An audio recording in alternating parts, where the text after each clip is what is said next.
The Awakening by Kieran Stewart. Walking through a field full of sunflowers with a magical sunset in the background has Sebastian asking the eternal question, how did we get here? Surely all this can't be by chance. The sunflowers are perfect in their design, and as for the sunset, its beauty is beyond compare.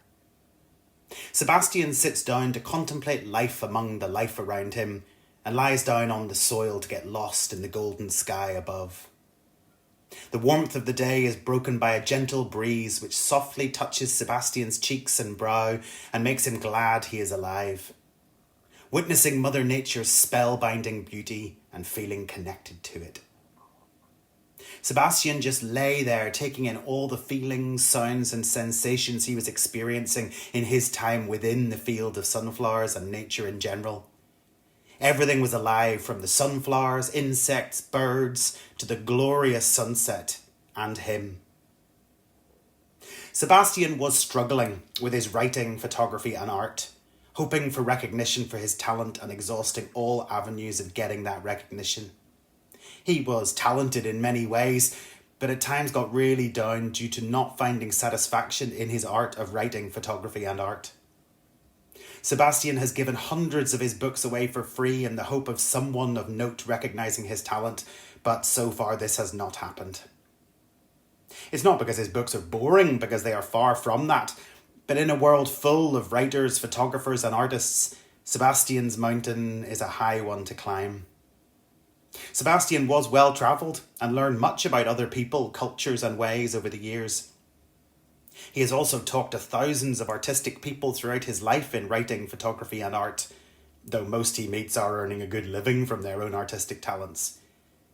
Many times Sebastian looks at himself in the mirror asking the eternal questions, when will things change for me? When will I get recognition for my writing, photography and art? These eternal questions always get Sebastian down, but he will not give up because he believes in his talents and knows what he writes is good, and knows without doubt his photography is beyond just good, and even his abstract art is good for his mental health and well-being.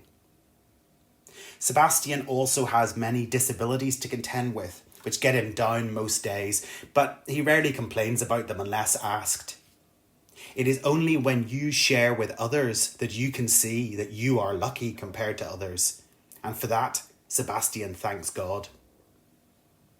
Sebastian used to walk up mountains in his earlier years and stand with his arms open wide, taking in the beauty before him and below him, the majestic beauty of Mother Nature. Mountains and hills always bring you closer to the divine. Well, at least this is what Sebastian believes. But then again, all of Mother Nature intrigues him, which is why he uses it for his mental health and well-being.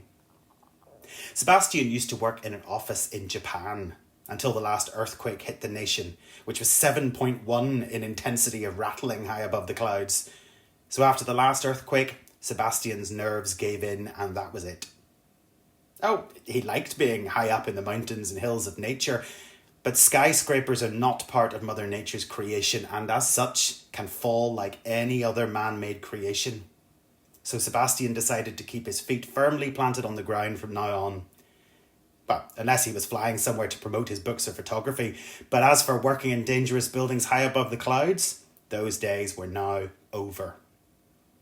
Sebastian felt a kind of freedom by making the decisions he made about giving up his office job in Japan, a nation so troubled in these last few years and best to be out of for his own mental health and well-being. You see, even a nation's mental health and well-being can affect your own mental health and well-being. And with the ongoing coronavirus crisis, home looked the best bet for Sebastian these last 2 weeks.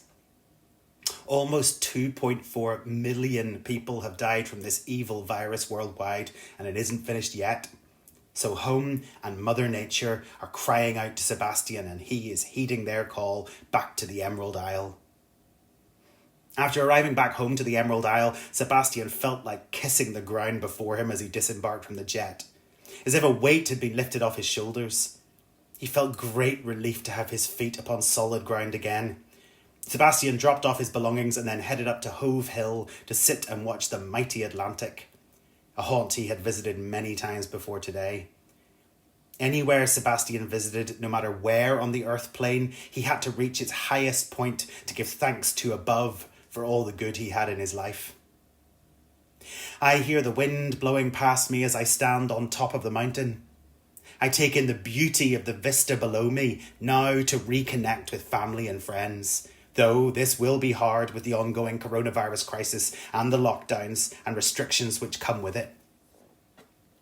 The story began in Japan, but after the last earthquake he experienced in this beautiful country, Sebastian's nerve for risking his life in skyscrapers finally broke. Sebastian struggled with the natural events of Japan, but he knew he had to come home to Ireland and leave the risk behind him. Sebastian's family were unclear why he came home from Japan until he himself brought clarity to his reasons for coming home, which, in the main, was his office swaying to and fro many feet above the ground. Even though the new buildings in Japan were earthquake-proof, his nerves were not.